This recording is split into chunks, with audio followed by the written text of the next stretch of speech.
Happy birthday to జై బాలయ్య.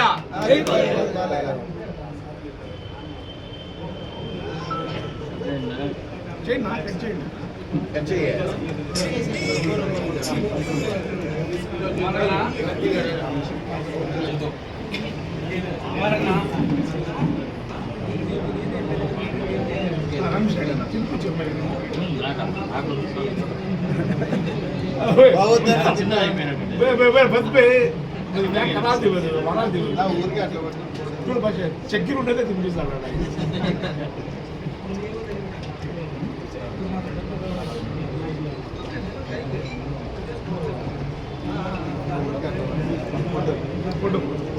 ఊరికంట పెట్టాడు అంతే కాదు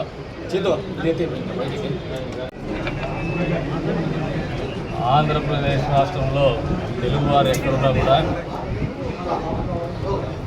సినిమా గుర్తుకొచ్చేది స్వర్గీయ నందమూరి తారక రామారావు గారు.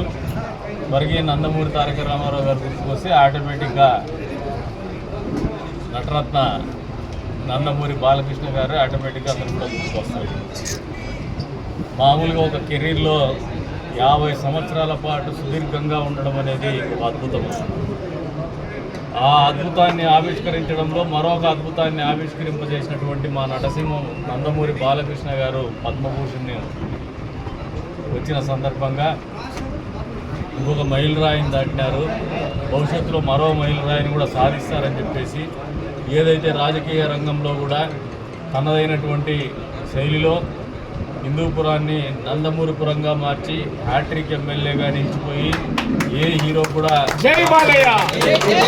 అరుదైనటువంటి గౌరవాన్ని దక్కించుకొని, అంతేకాకుండా సేవారంగంలో కూడా తల్లిగారి పేరు మీద క్యాన్సర్ హాస్పిటల్లో ఎప్పటికప్పుడు పేదవాళ్ళ కోసం అత్యాధునికమైనటువంటి వైద్య సదుపాయాలు, క్యాన్సర్కి అత్యాధునికమైనటువంటి క్యాన్సర్ వైద్య సదుపాయాలను అందజేస్తూ ఇన్ని భిన్నమైనటువంటి పాత్రల్ని 65 సంవత్సరాలు వచ్చినాయని అలవోకగా మర్చిపోతూ కూడా 16 ఏళ్ళ కుర్రాడు మాదిరిగా ఈరోజు కూడా చలాకీగా నిర్వహిస్తున్నటువంటి మా బాలయ్య మరిన్ని పుట్టినరోజులు ఇంతే ఉత్సాహంగా, ఇంతే యువత చూపించేటువంటి స్ఫూర్తితో, ఆయన చూపిస్తున్నటువంటి స్ఫూర్తితో, అంతే ఆరోగ్యంతో, అంతే సంతోషంతో, అంతే పట్టుదలతో ముందుకు పోవాలని చెప్పి మరెన్నో పుట్టినరోజులు జరుపుకోవాలని చెప్పేసి యావత్ బాలకృష్ణ అభిమానులకు కూడా